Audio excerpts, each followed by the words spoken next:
What if I told you that the water you were drinking was killing you? Well, that's what happened to a little town in Michigan.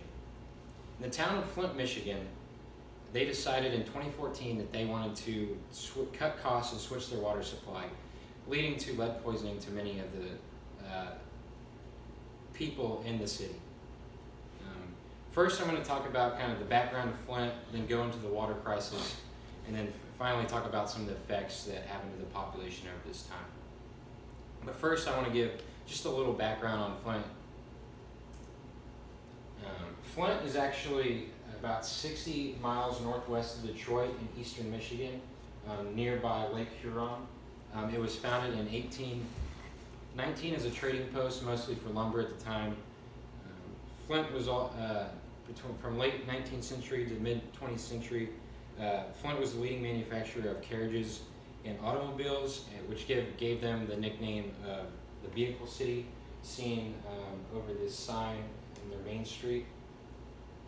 In 1978, GM cut the workforce from 80,000 to continuing to 8,000, which led to an economic depression through the time, leading to the deterioration of the city.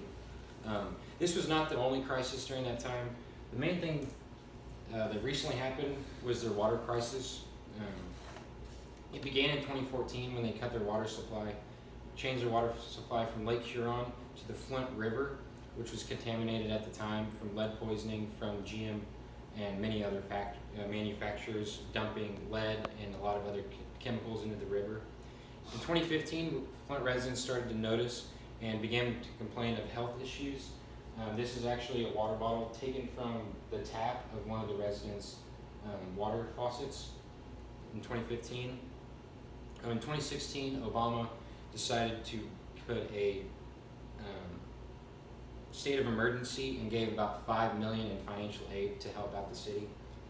In 2017, a federal judge approved a $97 million financial aid package for fixing the water lead service pipes of the water for the water in the city that is supposed to take about 3 years.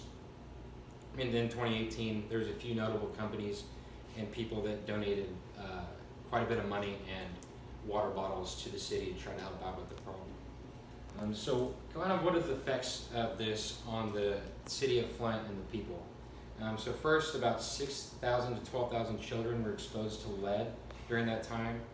12 people also died from Legionnaire's disease, which is a type of pneumonia caused from bacteria and dirty water, which was stated by the CDC that this was a direct cause from switching of the water supply. And also there's 15 state and local officials that were indicted on criminal charges, but in June 2019 they're actually overturned. And then kind of what is Flint looking like today? In 2019, it was found that there's a double in the amount of special education students in Flint from after and before. There's actually a higher level of ADHD in students following the water crisis. There's been a few cases of blindness that have been directly correlated to the lead poisoning. But on the good side, the water lead levels have been down to about 4 parts per billion, which is way lower than the 15 parts per billion that is actionable and declared as contaminated water. As we saw through this, this was quite a devastation, but it should not have happened with the modern technology of today. Flint was once a powerful community of auto workers, but a water crisis led that city down a dark path that is still feeling the effects today and probably long into the future. And with that, I'd like to open up the floor to any questions. Did they do any testing of the Flint River before they switched the water supply? Like, how do you not see that there's lead in there and figure it out? It was more in the water lines, in the pipes that was caused for many years the river is actually clean at that point, but the pipes that were running the water to each person's houses with the contaminated part. So did the officials not check the pipes or anything before? It seems not to be the case. Do you think those, like, the people that got criminal charges, do you think they should have been overturned?